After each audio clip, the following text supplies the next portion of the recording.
Drugs called statins are powerful weapons in the fight against heart disease. Many Americans use statins to lower their cholesterol and reduce their risk of heart problems.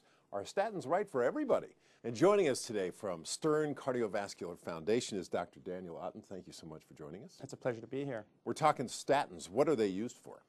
Well, they're used predominantly to lower one's cholesterol. There's many risk factors for heart disease: high blood pressure, diabetes, family history, smoking, and high cholesterol. We've seen over the years, as we've looked at what risk factors there are for heart disease, that having a high cholesterol, and in particular having a high of what we call the bad cholesterol, the LDL, and even having a low of the good cholesterol, which is the HDL, and some other factors that we're still learning about. But overall, globally, having cholesterol that's not at the goals that we now think are the best for the patients is associated with higher risk for heart disease. All right. Well, how do statins work? Well, there's ways we are pretty confident that we know how they work, and there's ways we're still discovering.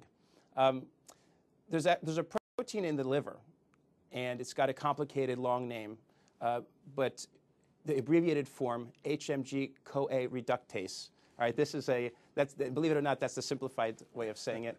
This protein is responsible for essentially building up the bodily cholesterol, and the statins predominantly work by blocking and inhibiting this kind of protein. All right. Well, how effective are they? They're impressively effective. People who have high cholesterol, it's been found that 30 to 60% reductions of people's cholesterol is achievable with statin medicines. In people who already have heart disease, one can get up to a 40% reduction of what we call major cardiac events. So death, heart attacks, strokes, hospitalizations for these kinds of things, up to 40%. And we even are believing now, with some of the important studies that have come out, that even people who have risk factors but have not yet had a major cardiac event, that future cardiac events can be reduced by up to 20% by statins, and we're still learning about this. Let's talk about side effects. You mentioned them. What are some of the more significant ones? Some of the significant side effects of statins are going to include muscle aches. All right? This only happens in about up to 10% of patients. This, of course, is based off of the studies that we have. I do think that clinical practice has shown that these side effects may be a little bit higher than some of the studies have shown. A majority of the patients by far will not have these side effects, but up to 10% of people can have muscle aches.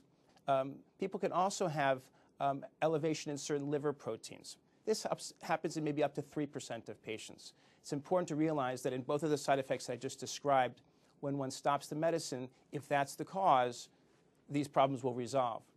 People can have, very rarely, less than 0.1%, people can actually have real muscle damage from the cholesterol medicines, something that has a longer name called rhabdomyolysis. This is very, very rare. Are there alternatives to statins? Well, again, what I would say is the number one alternative to statins, ideally, is prevention.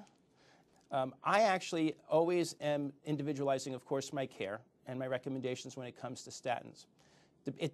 What kind of statins and the dosages and how aggressive I might be in prescribing these statins are dependent highly on what someone's risk factors are and whether or not they've already had problems with their heart or problems with stroke.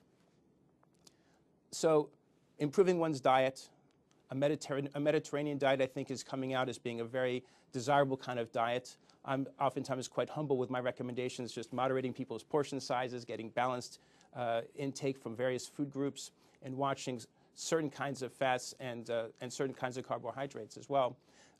Exercise, smoking cessation, controlling one's blood pressure. Basically, controlling all the cardiac risk factors is an alternative to a statin. In terms of medication alternatives to statins, I will say this: there certainly are not any as impressive as the statins.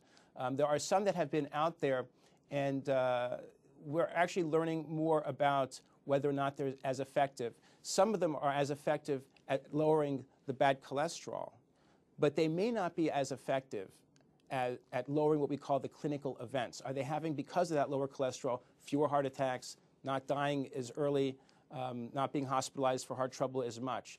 That's really what we'd love to see. Because at the end of the day, as we're discovering more of how statins work, I think what we're realizing is that their benefit is probably much more than just lowering the cholesterol. They're actually quite impressive. I do encourage, of course, as I said at the beginning, maintaining a certain sense of humility about prescribing medications always. But the statins have been a very, very important contribution to improving cardiovascular health. All right, Dr. Daniel Otten, thanks so much for joining us here on Heart of the Matter on Smart Medicine. Pleasure.